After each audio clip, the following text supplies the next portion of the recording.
With 50 million single and divorced people looking for the right partner, the odds are that somebody's going to end up marrying a jerk.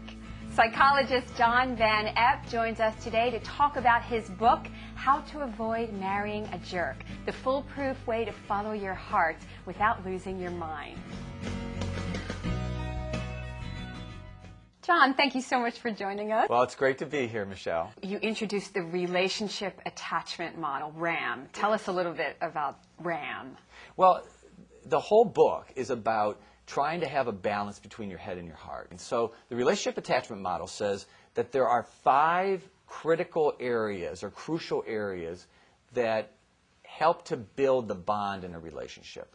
Knowing somebody, trusting somebody, how you go about meeting their needs and they meet your needs, the level of your commitment, and your sexual involvement. Those 5 areas on their own are very bonding. But those 5 areas, if they are in balance, produce a safe zone when you're building a relationship. Why is it that couples who start out so madly in love fall out of love after they get married? It doesn't just happen when they get married. There are a lot of couples that fall madly in love in the first month and think that everything's wonderful, and by the 3rd month feel like they don't even know the person that they're in a relationship with. So it's something that happens in different times throughout a relationship. The ultimate, kind of the worst case scenario is you've dated somebody a long time, been madly in love, and then you marry them and major changes occur. You've got in that head of yours all these ideals, and somehow you're forming a picture of what that person is like in your mind, and you're taking all of your ideals from a few of the ideals they've tapped into. You've brought all of your ideals right to the forefront, and now you're looking at them through a lens in your mind that's making them way better than they really are. In other words, your trust has exceeded what you really know.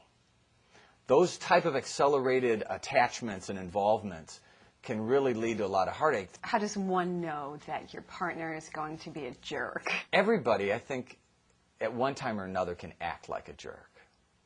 But really, if we want to be technical, a jerk is somebody that has this persistent resistance to changing some problem area of their life.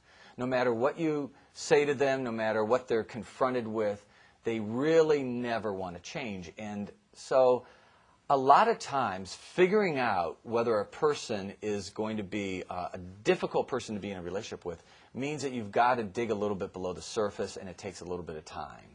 Well, I don't want to marry a jerk, so I'm going to make sure I follow the rules in your book.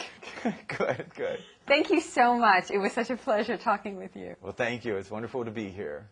With John Van Epp's How to Avoid Marrying a Jerk, you'll no longer be blinded by love, but wide open to who your partner truly is, and you'll never again end up with a jerk. You know, I want to help singles know how to follow their heart. You know, because love and falling in love is a wonderful matter of the heart. But I also want their minds to be engaged, and that balance between the heart and the mind to be there, so that they, you know, you might say that they're a little bit of a psychological detective. They know what to look for and what it means down the road in their marriage.